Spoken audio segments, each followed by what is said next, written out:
Çift kaçışlı perspektif ile iç mekanı 3 boyutlu görüntü nasıl verilir? Gelin birlikte öğrenelim. Herkese merhabalar. Bu videomuzda çift kaçışlı perspektif kullanarak bir iç mekan çalışacağız. Daha önceki videolarımızda tek kaçışlı perspektif ile iç mekan çalışmıştık. Şimdi de çift kaçışlı perspektif ile çalışacağız. Tek kaçışlı perspektifte bir mekanı tek bir açıdan görürken, yani ben bir duvarı görüyorum, karşımda bir duvar var ve ben duvarın önündeki objeleri çiziyorum. Çift kaçışlı perspektifte ben bir odayı köşeden görüyorum. Yani bu sefer artık karşımda 2 tane duvar var. Bu odanın içerisinde eşyalar nasıl çizilir? Bundan bahsedeceğim. Çift kaçışlı perspektif nasıl çizilir bunu bilmiyorsanız ilk önce açıklamada linkini bırakıyorum. Çift kaçışlı perspektifi çalışın. Daha sonrasında iç mekan çalışmasına başlayın. Perspektif ile ilgili bu tarz çalışmaların devamı için desteklerinizi bekliyorum. Kanalıma abone olmayı unutmayın. Malzemeleriniz hazırsa çalışmamıza başlayalım. Çizimimize ufuk çizgisiyle başlıyoruz. Ufuk çizgisini kağıdın ortasından alıyorum. Ufuk çizgimi çizdikten sonra kaçış noktalarımı belirleyeceğim. Tek kaçışlı perspektifte bu noktam bir taneydi. Kağıdın ortasında yer alırdı ya da sağında solunda yer alır. Bu sefer kağıdın sağında ve solunda yer alan 2 tane noktam var. A ve B kaçış noktasını belirledikten sonra iç mekanda belirlemem gereken şey, bana en uzak köşeyi belirliyorum. Bana en uzak köşeyi belirlediğimde odanın içerisinde ne kadar ne görebileceğim daha iyi belirlemiş olacağım. Tam şu köşeye bir duvar çiziyorum. Tavanı çok fazla görmek istemediğim için yukarı çıkartıyorum bunu. Eğer tavanı da fazla görmek isteseydim daha kısa yapardım. Tabanı daha fazla görmek istiyorum, yani yeri. O yüzden burada bitiriyorum. Şimdi B noktasından geliyorum. Buradan geçecek şekilde bir ışın çizgisi belirliyorum. Aynı şeyi buradan da alıyorum. Şu şekilde. Şimdi buradan geliyorum. Buradan bir çizgi belirledim. Bu çizgim yukarıya doğru gidecek. Bu da aşağıdan gidecek. Burayı geçtim. Bunları sonuna kadar götürüyorum odanın. Ve geliyorum. Buradan bir çizgi çekiyorum. Ben çizgilerimi çekerken biraz zorlanıyorum çünkü kamera açısına girmeden çizmeye çalışıyorum. O yüzden bazıları yamuk görünebilir kameradan. Siz olabildiğince çizgilerinizi düz yapın. Şimdi benim odam neresi oldu? Şöyle hafif netleştireceğim. Bu köşe odamın köşesi. Şurası bir duvar artık. Buradan çizdiğim yer. Şurası bir duvar, burası tavan, burası da yer. Yani ben eşyalarımı bu alana yerleştireceğim. Burada duvarıma bir pencere yapmak istiyorum. Penceremin çizgilerini almak için şuradan geldim. Yani çizgim şöyle dümdüz geldiğimde şuradan başlayacak. Dümdüz iniyorum. Dikey çizgilerim her zaman dümdüz. Yere kadar inen bir pencere olmasını istiyorum. Geldim şöyle. Bir perde yapacağım. Tavandan biri gelsin. Şöyle kısmını içeri alsın. Yere kadar değsin. Şöyle yukarıya doğru çizgiler yapıyorum. Kırışıklık çizgilerini. Bir perde buraya yaptım. Bir perde de şu tarafa yapacağım. Yukarıdan da yine dümdüz çizgiler çekiyorum. Tonlama aşamasında bunları daha iyi netleştireceğiz. Penceremin kalınlığını veriyorum. Dümdüz yine aşağıya iniyorum. Büyük bir pencere bu. İstersek şuraya da şöyle ağaç görüntüleri verebiliriz silüet halinde. Yine buraya da. Bu duvara bir kiriş yapmak istiyorum. Hafif içeri girmesini istiyorum. Şuraya da tablo asarız. Kiriş yapmak için ne yapacağım? Diyorum ki şuradan içeri girsin. O zaman geliyorum, buradan yerini belirledim. Yani bir çizgi daha çekiyorum dümdüz. Şurası olsun. Burası duvarda bir çıkıntı olmasını istiyorum. Hafif içeri geldim. Şu kadar bir kiriş yapıyorum. Bakın şuradan artık benim duvarım burası oldu. Şu kısmı hafifçe siliyorum.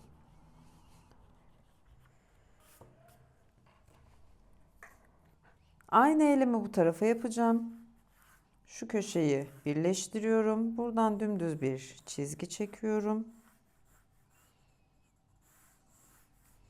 Burayı netleştirdim. Bakın benim şurası artık bir duvarım oldu. Ve burada da B'den bir çizgi çektim. Ve artık tavan çizgimde burası olmuş oldu. Yani şu çizgiyi de siliyorum hafiften. Odaya hareket katmak için yaptığım küçük bir eylem, hem de nasıl yapacağınızı görmenizi istedim.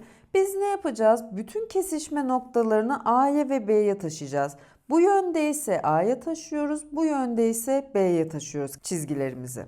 Buraya bir koltuk yapmak istiyorum. İç mekanlarda bir obje yaparken ilk önce tabanını bulmamız gerekiyor ki duvarın içerisine girmesin. Geliyorum, B'den bir çizgi çekiyorum. Diyorum ki şu alanda duvara tam sıfırlamıyorum objemi. Bu köşeyi A'dan getirdim. Yine burayı A'dan getiriyorum.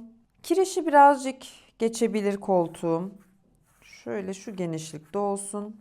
Koltuğumun tabanını belirledim. Şimdi neyi belirleyeceğim? Yüksekliğini belirleyeceğim. Bir objenin yüksekliğini bize en yakın köşesinden belirliyoruz. Bunu ne yapmıştık? Binalar yaparken yapmıştık. İç mekanda objeler çizerken yapmıştık. İmgesel objeler çizerken yapmıştık. Her zaman ilk bize en yakın köşeyi belirliyoruz. Burası kenardaki kol dayama kısmı olacak. Şu noktayı aldım, buraya taşıdım. Bunu çok belirgin çizmiyorum. Bunu sadece diğer kol dayama yerinin neresi olduğunu belirlemek için çizdim. Bu noktayı A'ya taşıdım. Dimdik geliyorum. Şu noktayı A'ya taşıdım. Koltuğumun kol dayama yerinin yanını belirledim. Aynı şekilde burayı da belirledim. Genişliğini belirliyorum. Şöyle bir genişliği olsun. Bu noktayı yine nereye taşıyorum? A'ya taşıyorum. Her şeyi A'dan getiriyorum. İlk önceki çizgisel aşamaları mutlaka H ya da HB kalemleriyle yapın. Ben kamerada görünmesi için şu an 2B ile yapıyorum.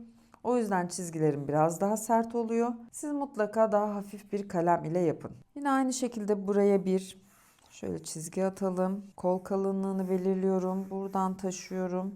Kol kalınlığını belirledim. Koltuğumun yüksekliğini belirliyorum şimdi. Şu yükseklikte olsun.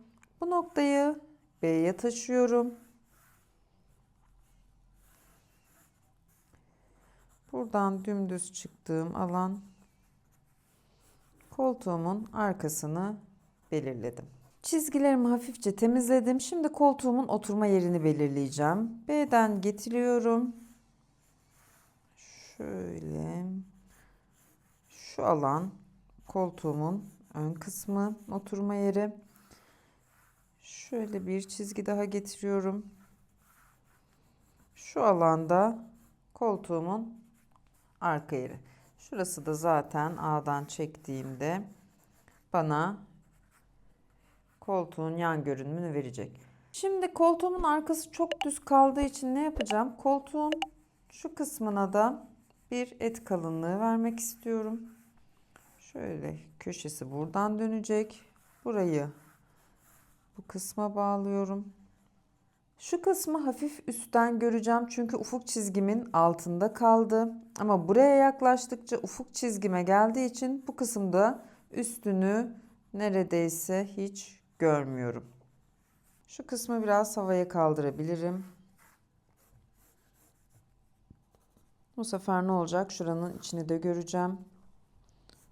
Yine yastıklar da ekleyelim. Şöyle şuraya bir yastık ekledim. Yanını da görüyorum hafiften. Bu tarafa bir yastık ekliyorum. Üstünü şöyle inceden görelim. Kısımları temizliyorum birazcık.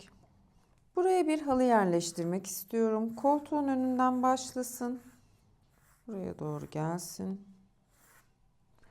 Şuradan şöyle. Buradan da şuraya kadar. Şu çizgim biraz yamuk oldu. Evet. Halıya da şöyle çok ince bir 3 boyut veriyorum. Orta alana bir sehpa yapmak istiyorum. Yüksekliğini belirliyorum. İlk önce bana en yakın köşeyi belirledim. Koltuğuma yakın yükseklikte olsun. Geliyorum. B'ye çektim. Burayı B'ye çekiyorum. Şuraya kadar gelecek. Bu kısmı A'ya taşıyorum.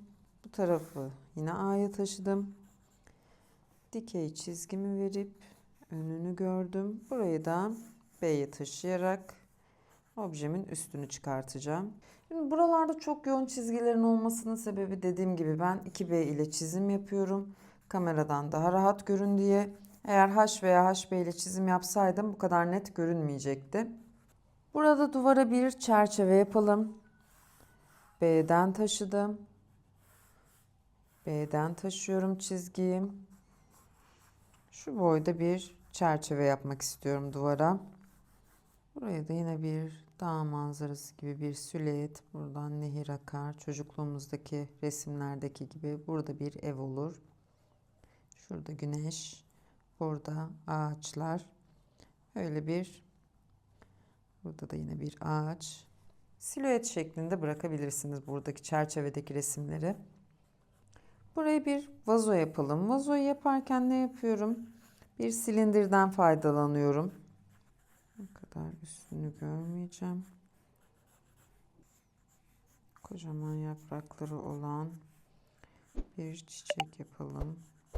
Resmimizi ne kadar hareketlendirirsek özellikle imgesel resimlerde sınav için vesaire o kadar bize artı puan verir. İzleyici o kadar çok bakar. Ama objelerin hepsinin birbiriyle bağlantılı olması gerekiyor. Yani bir mekana uyum sağlaması gerekiyor. Mesela şunun üzerine bir şal atabilirim. Mesela benim koltuğumda her zaman bir battaniye vardır. Bir battaniye atarım buraya. Gelir şöyle. Şu alanı da temizlerim iç kısmını. Hemen bu battaniyeme de güzel bir desen veririm. Kareli battaniye. Yaşanmışlık hissi katmış olurum bu alana. Bunun üstüne yine bir vazo yaparım. Dar, geniş geliyor. Bunlar bize mekanlarda yaşanmışlık hissi, bir canlılık hissi, orada bir hayat bulunduğunun hissiyatını verir. O yüzden çizimlerde iç mekanlarımızı olabildiğince doldurmaya çalışıyoruz. Bu alana bir saat yapabilirim. Geliyorum şöyle şu tarafında bir kalınlık görüyorum.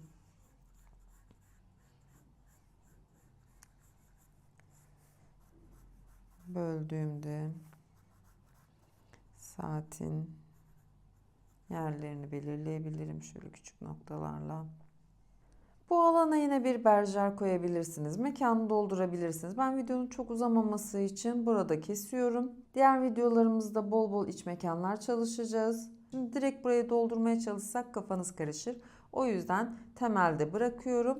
Adım adım ilerleyin. Hiçbir aşamaya atlamayın. Hiçbir çizgiyi atlamayın. 3B kalem ile birazcık tonlamalar gireceğim şimdi netlik görmeniz için. Kirişe hafif bir gölge veriyorum çünkü ışık buradaki camdan yansıyacak. Çizgisel tarama şeklinde yapıyorum tonlamamı. Şöyle kornij varmış gibi yapalım. Perdeyi biraz daha yukarı çıkartalım. Perdeyi koyulaştırabiliriz. Çok detay girmeyeceğim. Penceremin kasasını koyu veriyorum.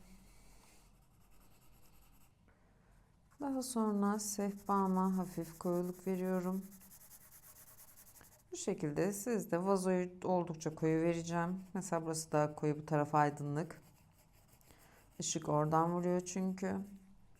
Yastıklara koyuluk veriyorum. Bu şekilde hafif tonlayarak çalışmanızı hareketlendirebilirsiniz. İçerisine toprağını yapalım. Şöyle girintili çıkıntılı olsun. Dümdüz yapmayın toprak kısımlarını. Ben küçük detaylarla bitiriyorum çalışmamı. Çift kaçışlı perspektifi kullanarak bir iç mekan çizimi yaptık. Bu çizimde dikkat etmemiz gereken önemli şey hiçbir aşamayı atlamadan adım adım ilerleyerek mekanımızı ortaya çıkardık. Çizimlerinizi yaparken önceliğiniz bir an önce bitmesinden ziyade temeliniz sağlam olması olmalı. Zaten çalışmanızın temeli sağlam olduğunda geriye dönmeyeceğiniz için, sürekli silmek zorunda kalmayacağınız için çalışmanız da erken bitecektir. Temel çizim teknikleriyle ilgili başka bir videoda görüşmek üzere. Kanalıma abone olmayı unutmayın. Beğeni ve yorumlarınızı bekliyorum.